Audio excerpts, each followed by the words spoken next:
Cleopatra VII, Thea Philopater, the last active ruler of the Ptolemaic Kingdom of Egypt, was born into a dynasty that had ruled Egypt for nearly 3 centuries. The Ptolemies were descendants of Ptolemy IV Soter, one of Alexander the Great's generals who became the ruler of Egypt following Alexander's death. Although the Ptolemies were of Macedonian Greek origin, they adopted many Egyptian customs and ruled as pharaohs, blending Hellenistic and Egyptian cultures. Cleopatra was born in 69 BCE in Alexandria, the capital of Egypt, a city founded by Alexander and renowned for its great library, its lighthouse, one of the 7 wonders of the ancient world, and its vibrant intellectual and cultural life. Cleopatra was the daughter of Ptolemy III Auletes, a ruler whose reign was marked by political instability and financial troubles. Ptolemy III was often referred to as Auletes, meaning the flute player, a nickname that hinted at his perceived weakness and lack of respectability among his subjects. Despite the challenges of his reign, Cleopatra was brought up in the opulence of the Ptolemaic court, where she received a rigorous education. Unlike many of her predecessors, Cleopatra was a polyglot, fluent in several languages, including Greek, Latin, and Egyptian, the last of which was a rarity among the Ptolemaic rulers. Her linguistic abilities were symbolic of her broader ambitions to bridge the gap between the Greek ruling elite and the native Egyptian population. The world Cleopatra was born into was one of great change and turmoil. The Ptolemaic dynasty, once powerful, had been weakened by internal strife, external threats, and the rising power of Rome. Rome, having emerged as the dominant power in the Mediterranean, had already turned its attention to Egypt, a land of immense wealth and strategic importance. Cleopatra's early life was shaped by the complex dynamics of power in this world, where survival often depended on cunning, intelligence, and the ability to forge strategic alliances. When Cleopatra was 18, her father died, leaving her the throne.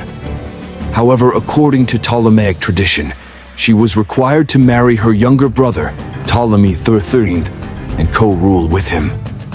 Cleopatra, however, had no intention of sharing power and quickly moved to assert her authority. Her early years as queen were marked by her efforts to consolidate power, which brought her into conflict with Ptolemy III and his regent, the eunuch Pothinus. Cleopatra was eventually forced to flee Alexandria in 48 BCE, but she was determined to reclaim her throne. Around the same time, the Roman Republic was embroiled in a civil war between Julius Caesar and Pompey the Great. Pompey, after being defeated by Caesar at the Battle of Pharsalus, fled to Egypt seeking refuge. However, upon his arrival, he was treacherously murdered on the orders of Ptolemy Thean's advisors, who hoped to win favor with Caesar. When Caesar arrived in Alexandria in pursuit of Pompey, he was presented with Pompey's severed head, a gesture that appalled and angered him. Caesar, ever the pragmatist, decided to use the situation to his advantage, intervening in the dynastic struggle between Cleopatra and Ptolemy III. Cleopatra, recognizing the opportunity, made one of the most audacious moves of her career. According to legend, she had herself smuggled into Caesar's quarters, concealed in a rolled-up carpet or sack, to plead her case. This dramatic entrance captivated Caesar, who was taken with Cleopatra's intelligence, wit, and beauty. Caesar agreed to support her claim to the throne, a decision that led to the Alexandrian War, a brief but intense conflict between Caesar's forces and those of Ptolemy III.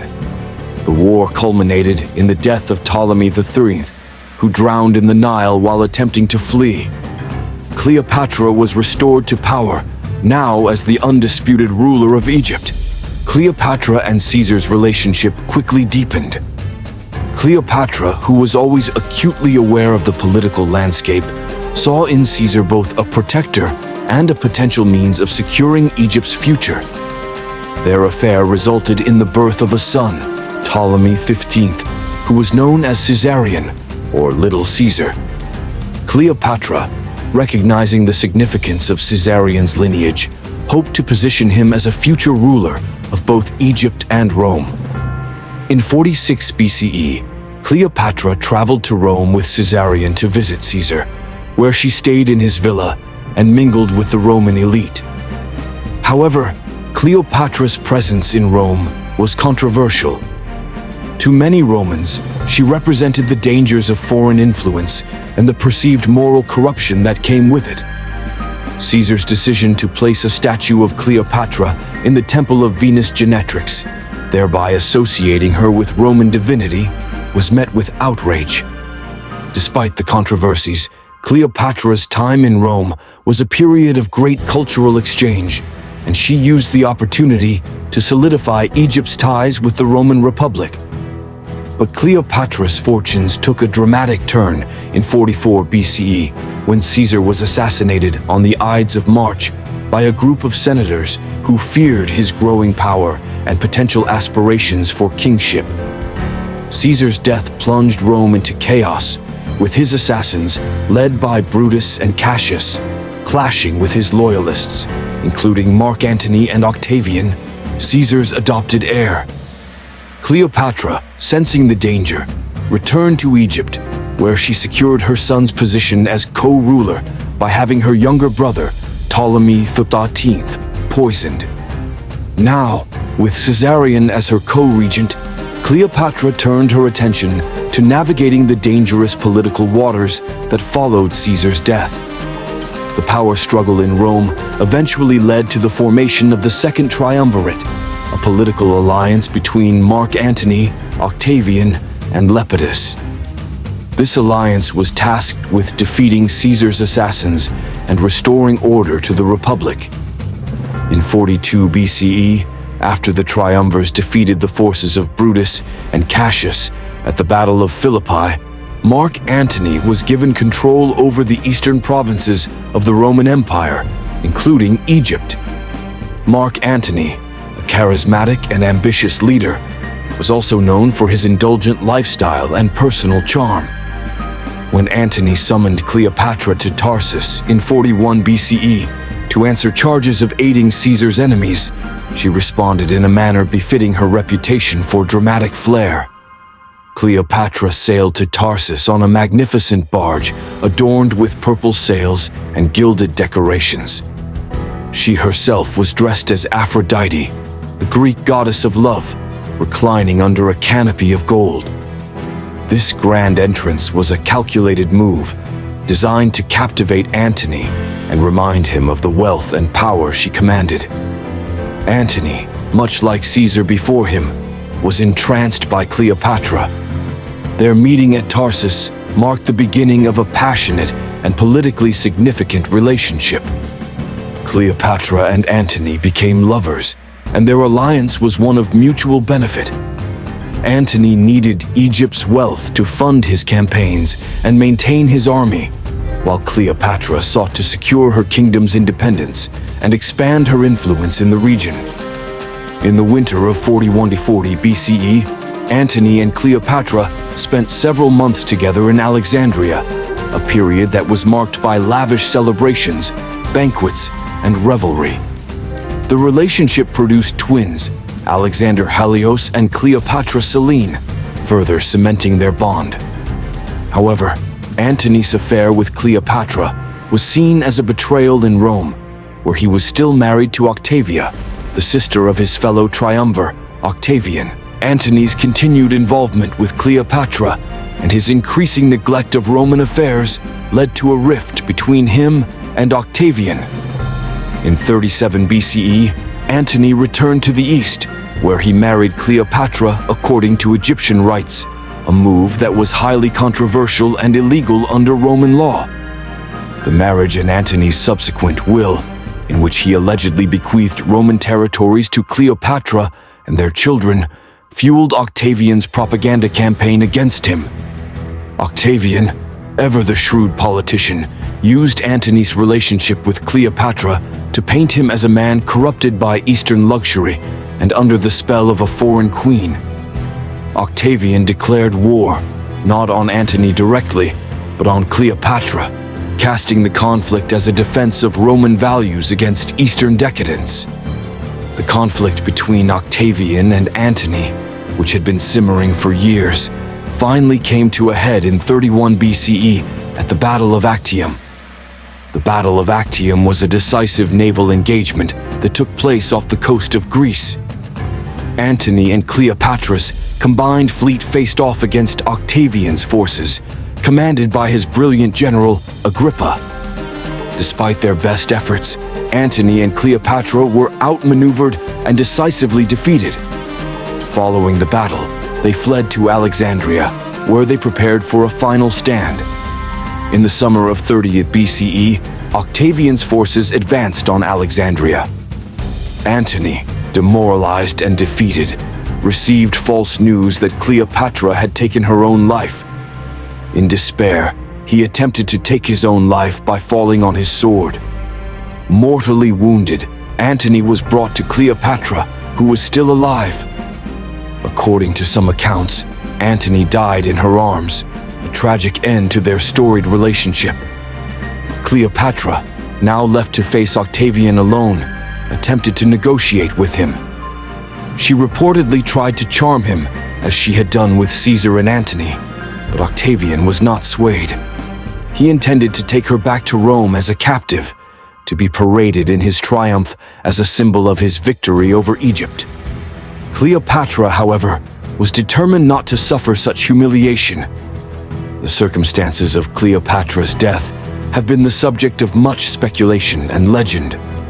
The most famous account, popularized by ancient historians, is that Cleopatra committed suicide by allowing an asp, a venomous snake, to bite her.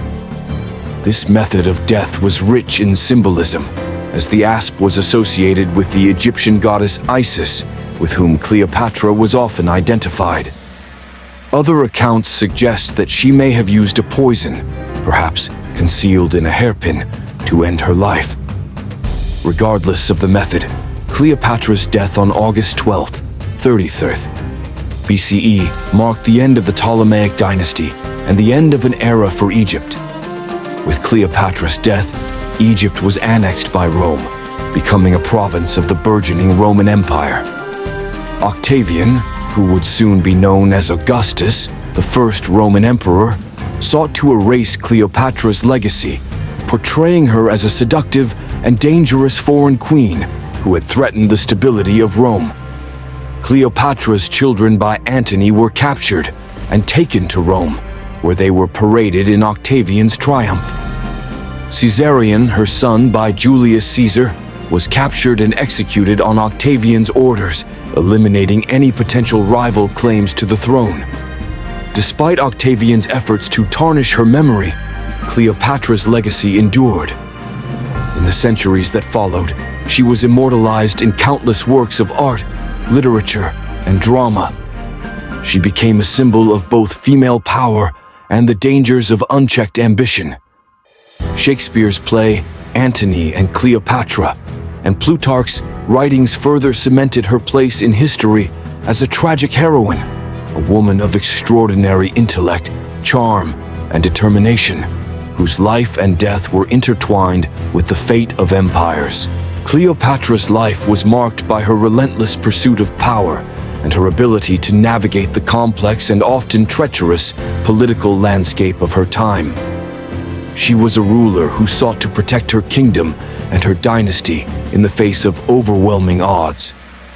Her story is one of ambition, love, and tragedy, a tale that has captivated the imagination of generations and continues to resonate today.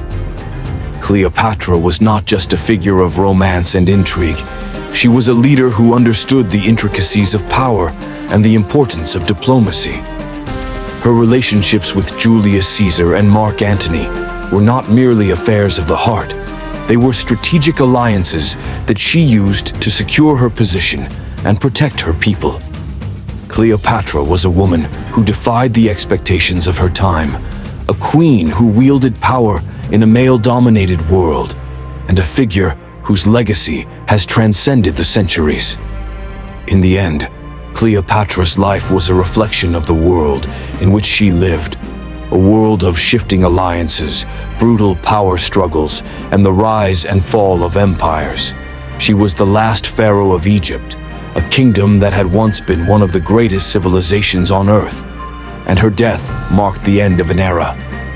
But Cleopatra's story did not end with her death. Her legacy has endured, not just as a queen of Egypt, but as one of the most iconic and enduring figures in history.